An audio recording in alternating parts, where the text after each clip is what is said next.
السلام علیکم ورحمۃ اللہ وبرکاتہ۔ بسم اللہ الرحمن الرحیم۔ الحمد للہ رب العالمین والصلاة والسلام علی سید الانبیاء والمرسلین محمد وعلی آلہ وصحبہ اجمعین۔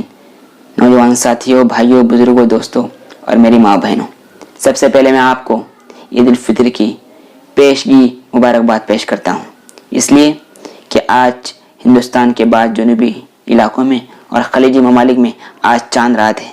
انشاءاللہ آج چاند دیکھا گیا تو کل عید الفطر ہوگی، اور ہندوستان کے مختلف حصوں سمیت دنیا کے بھی بعض حصوں میں آج 28واں روزہ ہے، کل چاند رات ہے۔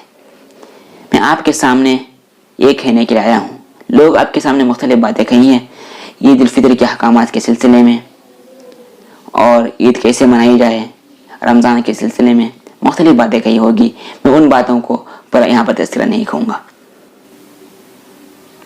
یہ رمضان کی نوعیت باقی رمضان کی نوعیت سے الگ رہی۔ یہ رمضان میں یوں کہیے کہ ہم سے ضائع کروا گیا، جن لوگوں نے تنہائی میں رہ کر حتی الامکان قدر کو کرنے کی کوشش کی، وہ قابل مبارکباد ہے۔ ورنہ لاک ڈاؤن کی وجہ سے عمومی طور پر لوگ رمضان کی ان نورانی محفلوں سے دور رہے، تراویح باجماعت کی بابرکت محفلوں سے دور رہے۔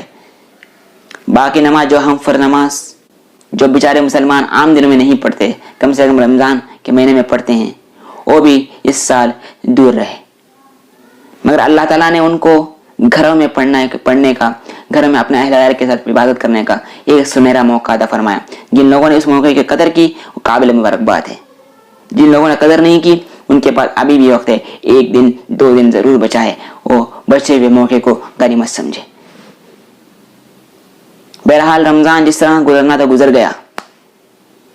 آج میں آپ کے سامنے ایک کہنے آیا ہوں، میں نہیں کہہ رہا ہوں آپ مکمل کپڑے مت خریدیے، تھوڑا بہت ضرور خریدیے، مگر فضول خرچی مت کیجیے۔ اگر آپ کے پاس نیا رکھا ہوا ہے تو وہ زائد مت خریدیے، زائد مت خریدیے۔ اگر آپ اپنے پرانے کپڑوں میں جو اچھے ہیں دیکھنے میں، جو جیسے نبی کریم صلی اللہ علیہ وسلم کی سنت ہے سفید کپڑے پہننا، اگر آپ کے پاس وہ بھی موجود ہے تو آپ بھی نہ خریدیے۔ مگر جو لوگ خرید رہے ہیں ان کو بھی مت ٹوکیے، کسی کو زبردستی مت کیجیے، جو خریدنے ان کو خریدنے دیجیے، اس لیے کہ جن سے خریدا جا رہا ہے بیچارے وہ بھی گھر والے ہیں، ان کی بھی بیوی بچے ہیں، ان کی بھی روزی روٹی ہے، ان کا بھی حق ہے کہ وہ 2 وقت کی روٹی کھائیں۔ اس لیے کسی کو ٹوکنا جائز نہیں ہے، صحیح نہیں ہے۔ جو بیچارے گھروں میں اپنے بازاروں سے کپڑے لا کر بھیج رہے ہیں، ہم سوچنا چاہیے کہ جس طرح ہمارے بچے ہیں ان کے بھی بچے ہوں گے، 2 وقت کی روٹی کھانا ان کا بھی حق ہوگا۔ اس لیے منع کرنا، کسی کو ٹوکنا، زبردستی کہنا کسی حال میں جائز نہیں ہے۔ دوسری بات بعض مسلمانوں نے یہ بات کہی، مجھے امید ہے کہ انشاءاللہ اکثر یہی کہی کہ ہمارے لیے جب تک ہمارے لیے ہمارے مساجد کے دروازے نہیں کھلتے، انشاءاللہ تب تک ہم بازاروں میں جا کر باقاعدگی کے ساتھ شاپنگ نہیں کریں گے۔ ہم نہیں کریں گے اس لیے کہ جو ظاہراً کپڑے ہیں، جو ظاہراً بنا سنگار ہے اور ظاہراً خوبصورتی ہے، یہ اصل چیز نہیں ہے۔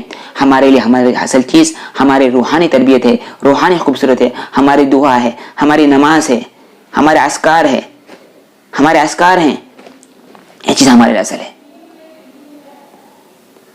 تو اس موقع پر ہمارے غریب بھائیوں کا بھی خیال رکھے، اگر ان کو بھی کھانا رہے، ان کو بھی 2 وقت کی روٹی دیں، ان کے بھی ضروریات کو پوری کریں۔ آپ دیکھیں ان کو کیا ضرورت ہے، ان کی ضرورت پوری کریں۔ تیسری چیز میں آپ کے سامنے کہنا چاہ رہا ہوں کہ رمضان جس طرح سے گزرنا تھا گزر گیا، مگر عید الفطر کا موقع ہے۔ عید الفطر میں جب سے چاند نظر آئے اسی رات سے، اسی وقت سے انشاءاللہ آپ کوشش کریں کہ ہندوستان کے ہر گھروں سے تکبیر کی آواز بلند ہونی چاہیے، اللہ کی حمد و ثنا، اللہ کی کبریائی، اللہ کی تسبیح و تقدیس ہر گھر سے ایسی بلند ہو جائے کہ سارا محلہ درز اٹھے، سارا محلہ پر نور ہو جائے، ہندوستان کی فضاؤں میں تکبیر کی آواز رہے۔ وہ دن دور نہیں ہے انشاءاللہ کہ ہندوستان کے اور دنیا کے کونے کونے میں یہ توحید کی صدا بلند ہوتی رہے گی۔ آپ اگر کوشش کر سکتے ہیں اپنے گھروں میں اگر چند لوگ ہیں تو جمع کر کے نماز پڑھیے، مختصر سا خطبہ ہو. اگر ایک انسان ایک آدمی ہے تو خطبہ ضروری نہیں ہے، نفل نماز ایسے ہی 4 رکعت پڑھ سکتے ہیں. مگر آپ کثرت سے باقی دنوں سے زیادہ ان موقعوں پر اللہ کی تسبیح و تقدیس بیان کیجیے. اللہ اکبر اللہ اکبر اللہ اکبر لا الہ الا اللہ اللہ اکبر وللہ الحمد. کثرت درود شریف پڑھیے، تسبیح و تقدیس کیجیے. تکبیر کی آواز اتنی صدق نیت سے پڑھیے، اتنی سچائی کے ساتھ پڑھیے، اتنی ہمت کے ساتھ پڑھیے کہ کورونا بھی بھاگ جائے اور کورونا کے پیچھے جو سازشیں ہمارے ساتھ ہو رہی ہے، جو ایک سماج کو نشانہ بنایا جا رہا ہے، وہ تمام سازشیں ناکام ہو جائے اور کورونا بھی بھاگ جائے. اس نیت کے ساتھ پڑھیے،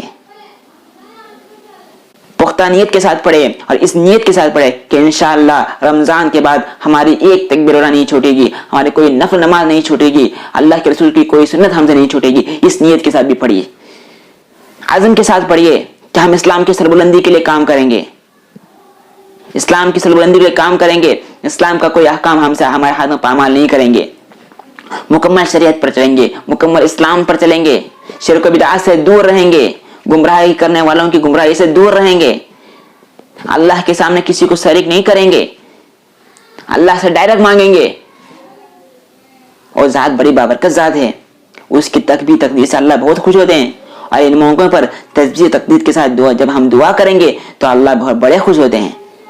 میں پھر سے کہتا ہوں، یہ بات کہنا کہ آپ مکمل خریداری مکمل ہی نہ کریں، ایسا بھی غلط ہے، یہ بات غلط ہے کسی کو کہنا. بیچارے ہمارے بھائی 2 وقت کی روٹی کھا لیں گے اور ہم جس سے خرید رہے ہیں. آپ کی کیا مجال ہے کہ آپ روک رہے ہیں؟ آپ ہماری کیا مجال، ہماری کیا بساط ہے، ہماری کیا اوقات ہے کہ ہم کسی کی روزی روٹی چھین رہے ہیں؟ اور یاد رکھیے اگر آپ کر رہے ہیں کہ ہمارے دن بھی آ سکتے ہیں، اللہ ہمارے دن بھی آ سکتے ہیں. اللہ سب کی حفاظت فرمائے. اور سب سے اہم بات یہ بھی کہنا چاہتا ہوں، خوشی کا موقع ہے، خوشی کا موقع ہے. ان موقعوں پر دل سے بغض، حسد، کینہ، دشمنیوں کو دور کیجیے، سارے چیزوں کو دور کیجیے. اس لیے کہ اگر آپ یہ چیزوں کو دل میں رکھیں گے، نہ آپ کو عید کی صحیح خوشی میسر ہوگی، نہ عبادات کی صحیح خوشی میسر ہوگی، نہ آپ کو آپ کی عبادات قبول ہوں گے، نہ نمازیں قبول ہوں گی، نہ آپ کے درود قبول ہوں گے، نہ آپ کا کوئی ذکر قبول ہوگا. لا يحل للمؤمن ان يهجر اخاه فوق 3 ايام. دشمنیاں کرنا حرام ہے. ہم اس چیز کو معمولی میں لیتے ہیں، کسی کی چیزوں کو دل میں رکھتے ہیں، چھوٹی چھوٹی بات کا پتنگڑ بناتے ہیں، دشمنیاں کرتے ہیں، تانے دیتے ہیں، حسد برتے ہیں. کیا ان چیزوں کو لے کر آپ قبر میں جائیں گے؟ آپ کیا سمجھ رہے ہیں کہ اللہ کے کسی بندے کا دل دکھا کر آپ چین زندگی گزار سکتے ہیں؟ کہ آپ خوشی کی زندگی گزار سکتے ہیں؟ آپ نہیں سوچتے؟ آپ کو قبر کی یاد نہیں آتی؟ محشر کا میدان یاد نہیں آتا؟ جب نفسا نفسی کے عالم ہوگا، جب اپنے باپ اپنے بیٹے کو نہیں دیکھے گا، بیوی اپنے شوہر کو نہیں دیکھے گی، کسی کو نہیں پہچانیں گے، کیا آپ کو منظر یاد نہیں آتا جب آپ دشمنیاں کر رہے ہوتے ہیں، کسی کی غیبت کر رہے ہوتے ہیں، کسی کے پیچھے پلاننگ کر رہے ہوتے ہیں؟ کیا اللہ اپنے بندوں کے خلاف اس چیزوں کو دیکھ کر خوش ہوں گے؟ کیا اللہ خاموش رہیں گے؟ کیا اللہ کی لاٹھی بے آواز نہیں؟ آپ نہیں جانتے؟ لہذا اس عید موقع پر رمضان سے ختم ہونے سے پہلے آخری ساعتوں میں بات اس لیے کہہ رہا ہوں کہ چاند دیکھنے سے پہلے کم سے کم آپ ان تمام چیزوں کو دور کیجئے، تمام چیزوں کو دور کیجئے. بھول جائیے پرانی چیزوں کو، برائیوں کو، پرانی برائیوں کو بھول جائیے، اچھائیوں کو یاد رکھیے، محبتوں کو بانٹیے. اللہ بھی خوش ہوں گے، بندے بھی خوش ہوں گے. ورنہ آپ کو کل محشر کے میدان میں نبی کریم صلی اللہ علیہ وسلم کی شفاعت نصیب ہوگی، نہ اللہ آپ کی طرف محبت کی نظر سے دیکھے گا. ایک انسان کے دل کو دکھانا اللہ کو اپنے گھر کے ڈھانے سے زیادہ ناپسند ہے. ہم ان چیزوں کو ہلکے میں مت لے اور ان موقعوں پر دعا کیجیے کہ اللہ تعالی ہندوستان میں بھی امن و امان باقی رکھے. ہندوستان میں سے محبت سے رہیں، پورے عالم کی مسلمان محبت سے رہیں، تمام مذہب کے لوگ مل کر خوش کر رہے ہیں اور اسلام کے خلاف سازش کرنے والوں کا منہ کالا ہو. اور ہم دعا کریں اللہ اگر آپ نے ان کے نصیب میں ہدایت نہیں لکھی ہے تو اللہ تو ان کو تباہ اور برباد کر دے.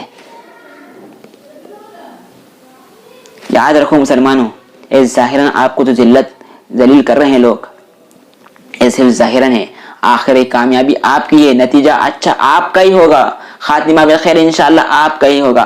آپ بھی مکمل اسلام پر چلیے، مکمل اسلام پر چلیے، آپ کے خلاف سازش کرنے والوں کا منہ کالا ہوگا، یہ دنیا دیکھے گی۔